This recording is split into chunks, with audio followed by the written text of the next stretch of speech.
ምናላችሁላችሁም ባላችሁበት ሰላሙን ጤናን እንመኝላችኋለን። ሰበር መረጃዎችንም ይዘንላችኋል። በአማራ ክልል የተደረገውን የዛሬ የሰላም ስምምነትን በተመለከተ የተለያዩ የቴሌቪዥን ጣቢያዎች በጉዳዩ ላይ እየዘገቡበት የሚገኙበት ሁኔታ ተደርሷል እና በአማራና የአማራ ህዝባዊ ፋኖ አደረጃጀትና በክልል ርዕሰ መስተዳደር መካከል የሰላም ስምምነት መደረሱን የኢትዮጵያ ቴሌቪዥን ጣቢያዎችም ሁለቱ ሲተቃቀፉና እጅ ለእጅ ሲጨባበጡ የሚያሳዩ ፕሮግራሞች በቀጥታ እየተላለፉ ሲያሳዩ ዛሬ ውለዋል። በእርግጥ የአማራ ክልል ተወካይ ማስረሻ ሰጤና በአረጋ የክልሉ ርዕሰ መስተዳደር አቶ አረጋ ከበደ መካከል የሰላም ስምምነቱ ተፈራርመዋል። ዘላቂ የሰላም ስምምነት ነው የተባለው። እስቲ ሲጨባበጡና እጅ ለእጅ ሲጨባበጡና ስምምነቱን የተፈራረሙበትን ወረቀት ሲያስረክቡ ተስተውለዋል። በእርግጥ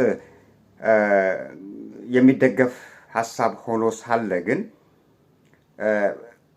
በዝርዝር በምን አይነት ሁኔታ አሁን ከፋኖ ጋር የተደረሰው የሰላም ስምምነቱ በምን ላይ ያጠነጠነና በምን ላይ ያተኮረ መሆኑን ገና የደረሱን መረጃዎች የሉም። ነገር ግን ሐሳቡ የሚደገፍና በጣም ጥሩ ነው። እኛም እንደግፈዋለን። ከኢትዮጵያ መንግስት ድሮም ስንጠብቅና መንግስት ሰላም በተለያዩ አካባቢዎች ያሉትን ሁኔታዎች ፈር እንዲያስይዝ በማለት በተደጋጋሚ ስንናገር ከርመናል። ሁለቱን በማስማማት ረገድ የአፍሪካ ህብረት ሽምግልና ገብቶ እንዲሁም ማስማማት ረገድ የአፍሪካ ህብረት ሽምግልና ገብቶ የአፍሪካ ህብረትና ኢጋድ በሁለቱ መካከል በአማራ ፋኖና በክልሉ ርዕሰ መስተዳደር አቶ አረጋ ከበደ መካከል ሰላም እንዲሰፍን ጦርነት የተባለው በክልሉ እንዲቆም ሰላም እንዲሰፍን ዘላቂ የሆነ መፍትሄ ለአማራ ክልል ይምጣ በማለት ነው የተፈራረሙት። ይህን በዜና ደረጃም አይተነዋል። ነገር ግን ዘላቂ መፍትሄ ነው ወይ? እስቲ ዜናውን እናዳምጥና እንመለስ። ሰላም ጤና ይስጥልን። እንደምን አላችሁ? እንደምን አደራችሁ? እንደምን ዋላችሁ? ሁላችሁም ባላችሁበት አካባቢና ቦታ የዓለም ክፍል ሁሉ ያላችሁ አድማጮቻችንና ተከታታዮቻችን አሁን ሰበር ዜናዎችን ይዘናል። ሰበር ዜናዎችን እናሰማችኋለን። በቀጥታ ወደ ዜናዎቹ እናሻግራችኋለን። ተከታተሉን። በሰሜን የኢትዮጵያ ክፍል ከመንግስት የፌዴራል ሰራዊት ጋር በውጊያ ላይ የሚገኘው የአማራ ክልል ህዝባዊ ድርጅት ፋኖ የትጥቅ ትግሉን ለማቆም ከክልሉ ርዕሰ መስተዳደር ጋር ከስምምነት ላይ መደረሱ ተነግሯል። በአማራ ክልል በትጥቅ ትግል ከመንግስት የጸጥታ ኃይሎች ጋር በትንቅንቅ ውስጥ የነበረው የአማራ ህዝባዊ ፋኖ ድርጅት ከፌዴራል መንግስት ሰራዊት ጋር ውጊያ በማቆም ከስምምነት ላይ ከተደረሰ ኋላ ከአማራ ክልል ርዕሰ መስተዳደር ጋር ዘላቂ የሰላም ስምምነት ዛሬ ተፈራርመዋል። በክልሉ አስተዳደርና በአማራ ህዝባዊ ፋኖ ድርጅት መካከል ዘላቂ የሰላም ስምምነት ተደርጎ ጦርነት እንዲቆም ረገድ ሁለቱን በማስማማት ረገድ የበኩላቸውን ሚና የተጫወቱት የምስራቅ አፍሪካ የልማት በይነ መንግስታት ድርጅት በምህጻሩ ኢጋድ እንዲሁም የአፍሪካ ህብረት መሆናቸውን ከክልሉ የደረሱ ዘገባዎች አመላክተዋል። በስምምነቱ ወቅት ላይ በአማራ ፋኖ በኩል አቶ ማስረሻ ሰጤና ከክልሉ ርዕሰ መስተዳደር በኩል ደግሞ አቶ አረጋ ከበደ ተገኝተዋል። ሁለቱ በተገኙበት ዘላቂ የሰላም ስምምነቱም ተፈራርመዋል። በሁለቱ ማለትም በአማራ ክልል ርዕሰ መስተዳደርና በህዝባዊ አደረጃጀት ፋኖ በኩል የሰላም ስምምነቱ መደረሱ ከተነገረ ኋላ እጅግ የተከበረና የሰላም ድባብ የታየበት በአማራ ክልል እውነተኛ የቁርጥ ቀን ዛሬ ነው በማለት የተሰማቸውን ጥልቅ የደስታ ስሜት በተሞላበት አነጋገር የክልሉ ርዕሰ መስተዳደር አቶ አረጋ ከበደ ተናግረዋል። በአማራ ክልል ህዝብ የመጀመሪያው ፈርቀዳጅ ሰላም ነው ሲሉ አክለዋል። የአማራ ፋኖና የክልሉ መንግስትን በማስማማት በማሸማገል ረገድም ከፍተኛ ሚና የተጫወቱትን የአፍሪካ ህብረትንና ኢጋድን ሳያመሰግኑ አላለፉም። በሁለቱ ኃይላት መካከል የሰላም ስምምነት እንዲፈራረሙ ያስቻሉት በኢጋድ በኩል የተወከሉት ተወካይና በአፍሪካ ህብረት በኩል የተወከሉት ምክትል ሊቀመንበር አምባሳደር ሲሊማ ማሊካ አዳዲ ናቸው። የአፍሪካ ህብረት ሊቀመንበር አምባሳደር ሲሊማ ማሊካ አዳዲ ስምምነቱ ከተደረሰ ኋላ እንዳሉት የሀገሪቱን ቀጣይ ስኬት የሚያሳይ በጎ ተግባር ዛሬ ተሰርቷል። ከእንግዲህ አማራ የሰላም ድባብ ሰፍኖባታል ሲሉም ተናግረዋል። በቀጣይ ደግሞ የአማራ ህዝብና የፋኖ አደረጃጀትም በልማት ላይ መሰማራት እንዳለባቸው አምባሳደሩ ጥሪ አስተላልፈዋል። በነገራችን ላይ የአማራ ህዝባዊ አደረጃጀት ወይንም ፋኖ ከመንግስት ጋር ያደረገው የዛሬው የሰላም ስምምነት ዘላቂ የሰላም ስምምነት መሆኑን ከአካባቢው የመጡ መረጃዎች አመላክተዋል። ከእንግዲህ አማራ ክልል ላይ ጥይት የማይሰማበት ሁኔታ ተፈጥሯል ሲሉም የአማራ ክልል ርዕሰ መስተዳደር አቶ አረጋ ከበደ ለመላው ለአማራ ህዝብ መልእክታቸውን አስተላልፈዋል። እንግዲህ ነው የተባለው እና ምን አይነት ዘላቂ መፍትሄ ነው ለአማራ ክልል ይሆናል ብሎ የሚገመተው? በአማራ ክልል ብቻም አይደለም፣ በሁሉም አካባቢዎች ኢትዮጵያ ክልል ላይ በተለይ በኢትዮጵያ ጠቅላላ ያሉት ጦርነቶችና ሰው ግድያዎች፣ መፈናቀል፣ ጦርነቶች፣ መፈናቀል፣ ከቤት ንብረት መሰደድ፣ ከአገር ጥሎ መሰደድ፣ ግድያ፣ እንደዚህ ሁሉ ነገሮች ባልቆሙበት ሁኔታ አሁን የሰላም ስምምነት ተፈራርመዋል ብለን ምን አይነት እንትን ያለን? ምን አይነት ኮንፊደንስ እና ምን አይነት እርግጠኞች ነን? አብይ አህመድ እንደሚታወቀው የታወቀ ነው። እሱ በሽምግልና ሁለት ሰዎች ብቻ ባሸማገሉበት ነገር እንትን የሚል አይደለም። ልክ አሁን ትግራዮችን እንዴት ነው ያደረጋቸው? የአፍሪካ ህብረትም ባለበት እዛ ፕሪቶሪያ ላይ የተፈራረቡት የሰላም ስምምነት ተመልሶ እንትን ላይ ሳያውለው ትግበራ ላይ ሳያውለው ትግራዮች እስከዛሬ ድረስ የሚጫጩበትን ሁኔታ ሳያውለው ምንድን ነው ያለው?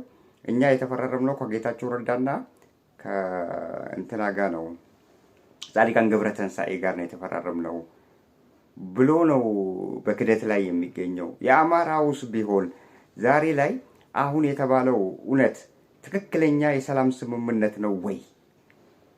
ለምንድን ነው ከኢጋድ እና ከአፍሪካ ህብረት ብቻ ሁለቱ ተወካዮች ማሊካ እና ያኛው የአፍሪካ ህብረት ብቻ የተወከሉትና የመጡት? ለምንድን ነው ሌላ አሸማጋዮች የሌላ አገር አሸማጋዮች ያልተገኙበት? 1 5 6 አገሮች ለምን አልተጋበዙም? ይሄ ቀልድ አይደለም። የሰላም ስምምነት ተብሎ አሁንም ጊዜ ለማራዘም የሚያደርገው ስታይል ነው። አዲስ የወጣ ስታይል ነው እንጂ በምንም ሁኔታ አብይ የብልጽግና መንግስት አምኖ የሰላም ስምምነት ተፈራርመናል ብሎ እርግጠኛ መሆን 100% ሹር የሚሆንበት ሁኔታ ያለ አይመስለኝም። አሁን የሚከተለው ምንድነው ነው? ከዚህ በኋላ አብይ ትሪኩ እሺ የሰላም ስምምነት ተፈራርመናል፣ መሳሪያ ፍቱ ነው። አሁንም እነሱ ደግሞ አንፈታም ነው። ወዴት ነው የሚያዛልቀው? የትግራይ ክልል በፕሪቶሪያ የሰላም ስምምነት ላይ የተፈራረሙት ምንድነው? አንድ ከቀየው ከንብረቱ የተፈናቀለው ወደ ቀየው ወደ ንብረቱ እንዲመለስ፣ ሁለተኛው በአብይ በኩል የሚደረገው እሱ ነው። ሁለተኛው እነሱ ደግሞ ትጥቅ እንዲፈቱ ነው። አሁን እነዚህ ኃይሎች ከተፈራረሙና ፕሪቶሪያ ሳውዝ አፍሪካ ላይ ከመጡ ኋላ ወደ አብይ መሄድ ጀመሩ። ማለት የተባለው ነገር ተግባራዊ እንዲሆን እሱ ግን ይህንን በሚያደርጉበት ወቅት ላይ እነሱ መጀንጀል ላይ ነው የገባው። ጻድቃንንና ጌታቸው ረዳን ምን አለበት እነሱን ትታችሁ እኔ ጋር እንደዚህ አይነት ነገሮችን ማታለል። ከዛ እንደተባለውም አታሏቸው። ለምን የሰላም ስምምነት ብለው ነው እንግዲህ ወደዛ የሚሄዱት። እዛው ላይ ተቋጨ ማለት ነው። ከዛ በሚዲያ ላይ ወጥቶ አብይ አህመድ ምንድን ነው ያለው? እኔም ማቀው ሁለቱን ሶስቱን በፍርማው ላይ የነበሩትንና የፈረሙትን ብቻ ነው ማቀው፣ ሌላ አላቅም። ማን ወክለው ነው እነዚህ ሰዎች የሄዱት? የትግራይን ህዝብ ወክለው ነው። እሺ አማራውስ አሁን በምን አይነት ሁኔታ ነው የተፈራረሙት? ቀልዳ ቀልድ ነገር ነው የብልጽግና። ምንም እኔ አሁን ብልጽግናን በምንም ተአምር ማምንበት እንትን የለኝም፣ ልቦና የለኝም፣ ጭንቅላትም የለኝም። ምክንያቱም ከአሁን በፊት በተደጋጋሚ አይቼዋለሁ። ገና ስልጣን ላይ ሲወጣ የኦሮሞ ነጻነት ግንባር ኤርትራ የነበረውን ሲያመጣቸው ምን ብሎ ነው ያመጣቸው? ከዛ በኋላ እንዴት እንደተጫወተባቸው ገሚሱን ትጥቅ እንዲፈቱ አስደርጓቸው። ጃሌመሮ የተባለው ብቻ ነው ወደ ጫካ እኔ ትጥቅ አልፈታም ብሎ የገባው እንጂ በሱ ቤት ተጫወተባቸው። ሁሉንም ትጥቅ አስፈትቷቸው ካምፕ እንዲገቡ ካደረጋቸው በኋላ ካምፕ ውስጥ እያሉ በምግብ ውስጥ መርዝ ተደርጎባቸው በርካቶች ሞተዋል። እንደዚህ አይነት ፊልም ነው የተሰራባቸው። ከዛ ያመለጠው ነው ጃሌመሮ የተባለው አምልጦ የት ነው የገባው? ጫካ ገባ። ዛሬ ድረስ ከመንግስት ኃይሎች ጋር እየተፋለመ ያለው እሱ ነው። እሱ በምንም ሁኔታ አልሸወድ ስላለው ነው በቃ እሱን ያልቻለው እንጂ ከሱ ጋር ራሱ ዳግም እንደገና ታንዛኒያ ላይ ልክ አሁን ፕሪቶሪያ ላይ እንደተፈራረሙት ሰላም ላይ ለመድረስ ተብሎ ፕሮግራም ተይዞ ጃሌመሮም እዛ ሲመላለስ ነበረ። ታዲያ በመጨረሻ ላይ እሱን ለማታለልና እሱን ትጥቁ ትግሉን ትቶ ከብልጽግና ጋር እንዲሰራ አጃጅለው ሞክሮ ሲያቀታቸው እምቢ ሲላቸው እሱም እዛው ትተውት ሄዱ። መጀመሪያ ይዘውት ሄዱት ራሳቸው ናቸው። እዛው ትተውት ታንዛኒያ እያቆራረጠ ነው ጃሌመሮ ወደ ጫካው የተመለሰው። ያም አለ። አሁን በቅርብ የሰላም ስምምነት ከኦሮሞ ነጻነት ግንባር ጋር እናደርጋለን ብሎ የትግራይ ኃይሎችንም እንደዛ ነው ፊልም የሰራባቸው። እስካሁን ድረስ የትግራይ ህዝብ እያለቀሰ የሚገኝበት ህዝብ ተፈናቅሎ ከምዕራብ ትግራይ አካባቢ ያለው ህዝብ ተፈናቅሎ ያለበት ሁኔታ እያለ ያ ሁሉ ህዝብ ወደ ቀየው ሳይመለስ ፕሪቶሪያ ላይ የተፈራረሙት የሰላም ስምምነት እዛው አየር ላይ ቀርቷል። ይሄ ነው እንግዲህ እኔ አላምነውም። እኔ በምንም ተአምር እሱን አላምነውም። እኔ እሱ ቃል የገባውን ይፈጽማል ብዬ አላምነውም። የአማራ ህዝብስ እንዴት ሊያምነው ነው? እስቲ አብረን የምናየው ይሆናል። መፈራረሙ በአንድ በኩል ጥሩ ነው። ምክንያቱም እኛ የምንፈልገው ሰላም ነው። የሰላም ስምምነት ተፈራረሙ ማለት ከእንግዲህ ጥይት አይሰማበትም። ልክ ዜናው ላይ እንደሰማ ነው አቶ አረጋ ከበደም ተገኝተው ተፈራርመዋል ከፋኖ እንትን ጋር እና በምን አይነት ሁኔታ ነው የተፈራረሙት ለማለት የቴሌቪዥን ጣቢያ ዛሬ ቀኑን ሙሉ ሲያሳይ ልክ እንደ ጀብዱ ለሌሎቹ ማሳያ ይሆናል፣ ለሌሎቹ ትምህርት ይሆናል በማለት ነው የኢትዮጵያ ቴሌቪዥን በተደጋጋሚ ዛሬ ሲያሳይ የነበረው። እና አቶ አረጋ ከበደ እስቲ እንድገው አቶ አረጋ እና በምን አይነት ሁኔታ ነው አሁን አቶ አብይ አህመድ ከነ አረጋ ከበደ ጋር የፋኖን አደረጃጀት አምጥቶ ከፋኖ ጋር ተስማማን ተብሎ የተፈራረሙት ፍርማ ምን አይነት ነው? እኔ ልንገራችሁ ታሪክ። ከኤርትራ እነ ለማ መገርሳን አሁን እንደዚህ አይነት ፊርማዎች ሲፈራረሙ እሱ በመሃሉ አይኖርም። ባይገርማችሁ አይኖርም። ያኔም እነ ለማ መገርሳ ተላኩ ወደ ኤርትራ ተላኩና የኦሮሞ ነጻነት ግንባሩን አመጡት። እነ ዳዊት ኢብሳን ተከታዩን ሁሉን አመጣቸውና ትጥቅ ፍቱ አላቸው። ከኛ ጋር ለመስራት ከፈለጋችሁ ሁላችሁም ትጥቅ ፍቱ። ትጥቅ ከፈታችሁ በኋላ ወደ እናት ቤቱ መመለስ የሚፈልግ ወደ ሀገሩ ይመለሳል። ከኛ ጋር መስራት የሚፈልግ እንደዛ ስራ ሰተነው ወይ ደግሞ ከፖሊስ ኃይል ጋር እንቀላቀላቸዋለን ተብሎ ትጥቅ አስፈቷቸው። ስልጠና ተብሎ እንትን ተወሰዱ ማሰልጠኛ። እዛ ካምፕ ውስጥ መርዝ ተሰጥቷቸው አለቁ። ዛሬ ድረስ የካዱት እንደዚህ ዳዊት ኢብሳና ምናምን ዛሬ ድረስ ቆመ እስረኞች ናቸው። ሌሎቹ ተከታዮቹ ደግሞ ባለስልጣናት ከኛ ጋር እየሰሩ ነው ተብሏል። ድምጻቸውም አይሰማም። ወደ ድርጅታቸው እንዳይመለሱ ድርጅቱን ክደዋል፣ በትነዋል። the only ጃሪ መሮ ብቻ የተባለው እሱ ብቻ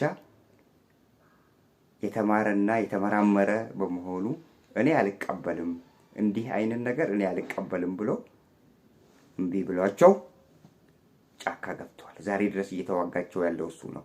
እሱንም ለማታለል ዳሬ ሰላም ወሰዱት። ታንዛኒያ ላይ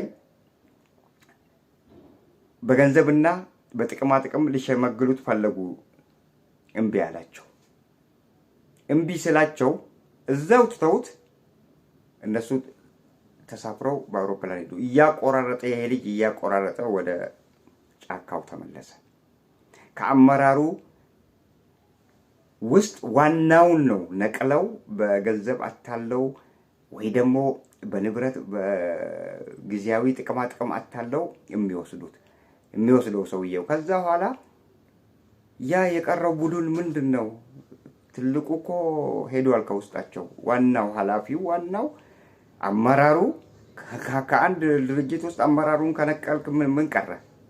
እንደዛ አመራሮችን ይነቅላቸውና ዜሮ ይመልሳቸዋል። በእንደዛ አይነት ሲስተም እሱ እድሜውን ያራዝማል። ምክንያቱም ትላንት እናቱ የነገረችው ህልም አለ። ንጉስ ትሆናለህ። እሱ ፕሬዝዳንትነትን አይመኝም ወላ ጠቅላይ ሚኒስቴርነትን አይመኝ። የሚፈልገው ንጉስ መሆን ነው በዚህ ዘመን ላይ። እና ያንን ስለሚመኝ የአማራዎቹስ አሁን ላይ በምን አይነት ሁኔታ ነው? ትግራዮችን እንደዛ አረጋቸው። የኦሮሞ ነጻነት ግንባርን እንደዛ ጉድ ሰራቸው። አሁንስ የአማራዎቹ በምን አይነት ሁኔታ ነው ይሄ ነገር የተሰራው ብላችሁ መጠየቅ የለባችሁም? መጠየቅ አለባችሁ። የተፈራረሙት በምን አይነት መስፈርት ላይ ነው? ምን አይነት መስፈርት ላይ ቆመው? ትላንትና የተጣሉበት ዋና ምክንያት ጠመንጃ ፍቱ፣ ትላንት ያሳተኳችሁን ፍቱ፣ አንፈታም ያ ነው ጥሉ። አሁንስ ጠመንጃ ሳይፈቱ ሰላም ስምምነት ተፈራርመው በአንድ ሀገር ውስጥ መሳሪያ የያዘ ሁለት ኃይል በሰላም አብሮ ይኖራል? በምን አይነት ሁኔታ ነው አብሮ የሚኖረው? ይሄ ራሱ አንድ ጥያቄ ነው። ለዛ ነው የኦሮሞ ነጻነት ግንባርን በቀደም ያኔ ያላቸው ምንድነው? በአንድ ሀገር ውስጥ ሁለት የታጠቀ ኃይል መኖር የለበትም ብሎ ነው ያስፈታቸው። የአማራዎችንስ እንዴት ሊያረጋቸው ነው? በቃ እዚህ ጋር ተሸውደዋል፣ ተበልተዋል። ዛሬ የተፈራረሙት ፍርማ ለአማራ አበቃለት። እንደዛው እንደቀጠሉ ቢሄዱና እስከ አንካቴው ቦታቸው ቢደርሱ ደስ ይል ነበር። ምክንያቱም ሰውየው ቀላል ሰው አይደለም። ትግራዮች ያኔ ገፍተው አዲስ አበባ አካባቢ ሊደርሱ ሲሉ ነው የተመለሱት። ሲመለሱ የሰላም ስምምነት ብሎ ወታደሩ ሲያልቅበትና መላቅጡ ሲጠፋው ስምምነት ተፈራረሙ። ያው ጉድ ሰራቸው። እኔ የተፈራረምኩት ብሎ አሁን እየኮራ በልበ ሙሉነት በሚዲያ ላይ የሚናገረው ምንድነው? ከነጻድቃንና ጌታቸው ጋር ነው የተፈራረምኩት። ሌላው የማያገባው ለምንድን ነው ምንጫጫው ብሎ ነው የተናገረው። እንደዛ ጉድ ተሰሩ ትግራዮች። የተፈናቀለው ወደ እንትኑ አልተመለሰ። በፕሪቶሪያ የሰላም ስምምነቱ አየር ላይ ተበተነ። የተፈራረሙት ክደዋል። እሱ እጅ ናቸው ማይጠይቅ እንደዛ አይነት ክሪክ ተሰራባቸው በአማራዎችስ ላይ ሊደገም ነው ወይ? አብረን የምናየው ይሆናል። ለማንኛውም ውድ አድማጭ ተከታታዮቻችን ይህ ሰውዬ እኔ በምንም ተአምር አላምነውም። እኔ ፈጽሞ አላምነውም። እኔ ፈጽሞ ውሸታም ነው። ስልጣኑን ለማራዘም የሚያደርጋቸው ታክቲኮች ናቸው። እሱ የሚያደርጋቸው በሰላም ስምምነቱ ወቅት ላይ እሱ አይገኝም። መፈራረም የነበረበት ከአማራ ክልል ርዕሰ መስተዳድር ጋር አልነበረም። እየተዋጉ ያሉት ከአማራ ክልል ታጣቂ ጋር አይደለም። ማለት መንግስት ያስታጠቃቸው የአማራ ክልል ታጣቂዎች አይደሉም ከፋኖ ጋር እየተዋጉ ያሉት። ከፋኖ ጋር እየተዋጉ ያለው የፌዴራል መንግስት ነው። ስለዚህ በሁለቱ መካከል ለመሸምገልና ሰላም እንዲመጣ ከተፈለገ በፌዴራል መንግስት በኩል ጠቅላይ ሚኒስቴሩ መገኘት አለበት። ጠቅላይ ሚኒስቴሩም ሌሎች የአፍሪካ ጎረቤት አገሮችም ጠቅላላ የኬንያው፣ የዩጋንዳው፣ የሶማሊያው፣ የጅቡቲው ሁሉ ተገኝቶ እነሱ በተገኙበት ኢጋድ በተገኘበት የአፍሪካ አንድነት ድርጅት በተገኘበት በእንደዛ አይነት ሁኔታ ከተፈራረሙ እሰየው፣ አሜሪካንም ጨምሮ። ካለበለዚያ እሱ ሌሎች የአፍሪካ ሀገሮች እንዳይሳተፉ ይፈልጋል። አሜሪካ እንዳትሳተፍ፣ አሜሪካማ እንድትሳተፍ አይፈልግም። ምክንያቱም ታስገድደዋለች እሷ። አሜሪካ እንዲሳተፍ አይፈልግም። ወደዛ ያወጣህና እነዚህን የአፍሪካ ህብረት ገንዘብ ሰጥቷቸው የአፍሪካ ህብረት ኢጋድና እንትን እነሱም ያኔ የናይጄሪያውን ፕሬዚዳንት የነበሩትን ኦሉሴጉን ኦባሳንጆን ትግራይ ላይ ገንዘብ በርካታ ገንዘብ ሰጥቷቸው ትግራይ ላይ ስልካቸው አልነበረም። መጨረሻ ላይ የት ነው እርሳቸው የቀሩት? አሸማግለው መጨረሻ ላይ ያው ፕሪቶሪያ የሰላም ስምምነት ተብሎ እንደዛ ጉድ ተሰርተዋል። የአማራ ክልልም እንደዚህ ጉድ ሊሰሩ ነው አሁን። ምክንያቱም ሰውየው ተሽለክላኪ ነው። ሰውየው አይታመንም።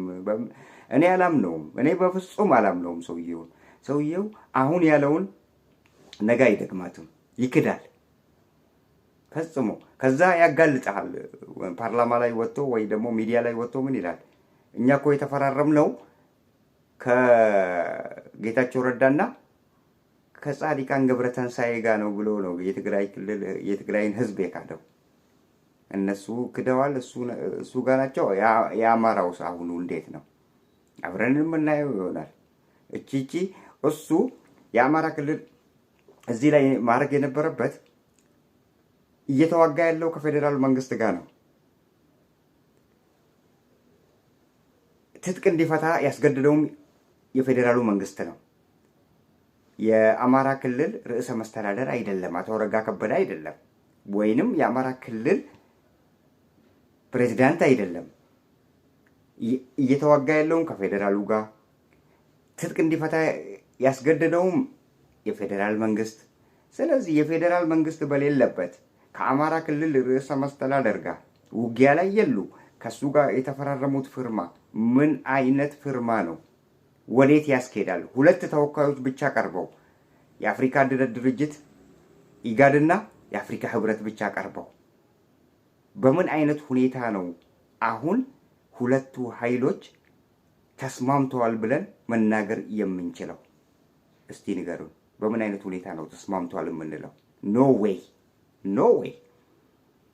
ምክንያቱም ከመሃላቸው ትልቁን ጭንቅላት ከውስጣቸው ይወስዳል። በገንዘብ በለመደው መንገድ ያታልላል። ከዛ ሰራዊቱ ያ የተደራጀው እና እየተዋጋ የነበረው ያ ሁሉ የፋኖ አደረጃጀት የሚኒልክ እዝ ትለዋለህ፣ የምናምን እዝ ትለዋለህ፣ ሁሉም ዜሮ ይቀራል ማለት ነው። በምን አይነት ሁኔታ ነው ስምምነቱ የተደረገው? እስካሁን የምናውቀው ነገር የለም። በቃ ተስማምተዋል። ዘላቂ የተኩስ ማቆም ስምምነት ላይ ተደርሷል ተብሏል። እንዴት ይታመናል? በምን አይነት ሁኔታ ታምኑታላችሁ አማራዎች? ሰውየው ብልጥ ነው። ሰውየው ቁማር ነው የሚጫወተው። የስልጣኑን እድሜ ለማራዘም ነው የሚፈልገው። ለዚህ እንደፈለገ ይጫወትባችኋል። ከመሃላቸው ትላልቁን ኃላፊዎችን የድርጅቱ አለ የሚባለውን ጭንቅላት ከውስጡ ወስዶ ባዶ ያደርጋል። የኦሮሞ ነጻነት ግንባርም እንደዛ ተጫወተባቸው። ታንዛኒያ ላይ ሄደው ለመፈራረም ጃሌ መሮ በምንም አይነት ሁኔታ ከአብይ ጋር ሊስማማ አይችልም። ምክንያቱም ጃሌ መሮ ብልጥ ነው። ጃሌ መሮ የተማረም ነው። አታሎ ያቃተው እሱም ብቻ ነው። ብዙ ነገር ብሎታል። ብዙ ነገር አደርግላለሁ ብሎታል። ስልጣን ሁሉ ምክትል ሁሉ እንደሚያደርገው ተናግሮ ምክትል ደረጃ ከሱ ከጠቅላይ ሚኒስቴሩ ምክትል ሁሉ እንደሚያደርገው ሰራዊቱን እንድበትን አጃጅሎ አቃተው። ሲያቅተው ትተውት ሄዱ። በቃ እዛ ታንዛኒያ ላይ ዳሬ ሰላም ላይ ከዛ እያቆራረጠ ነው ወደ ኢትዮጵያ የገባው ጃሌ መሮ በአውሮፕላን የወሰዱት ሰውዬ። አሁንስ በምን አይነት ሁኔታ ነው? ማንም በሌለበት እዚህ ውስጥ የሌሎች የአፍሪካ አገሮች የሌሉበት መንግስታት የሌሉበት መንግስታት መኖር ነበረባቸው። የአሜሪካም ይሁን የፈለገው የእንግሊዝም ይሁን የፈለገው አንድ ሁለት መንግስታትም መኖር ነበረባቸው። የአፍሪካ ኢጋድ እና የአፍሪካ አንድነት ድርጅት ብቻ መጥቶ የሚያሸማግላቸው በሁለት ሽማግሌ ይሄ ሁሉ እልቂት የደረሰበት ይሄ ሁሉ ሁኔታ ያለበት ጦርነት የሚቋጭበት እንደዚሁ በቀላሉ የሚቋጭ ነው። ከዛ በኋላስ ምን ይከተላል? አላሰቡም። ደግሞ በአስቸኳይ በፍጥነት የተደረገ ነገር ነው። ምክንያቱም ትላንት ሲዋጉ ነበር፣ አማራ ክልል ትላንት ሲዋጉ ነበር።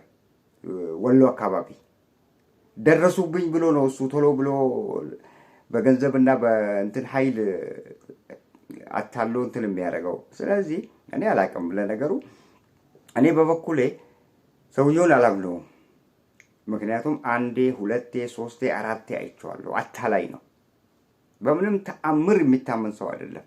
ያታልላል፣ ይሸውዳል ሰውን። እንደ ህፃን ልጅ ይጫወትብሃል። ያሞግስ ልክ እንደወደደ ያደርግና መጨረሻ ላይ ዜሮ ይመልሳል። የነቁት እነ ጀዋር ናቸው። የነቁት እነ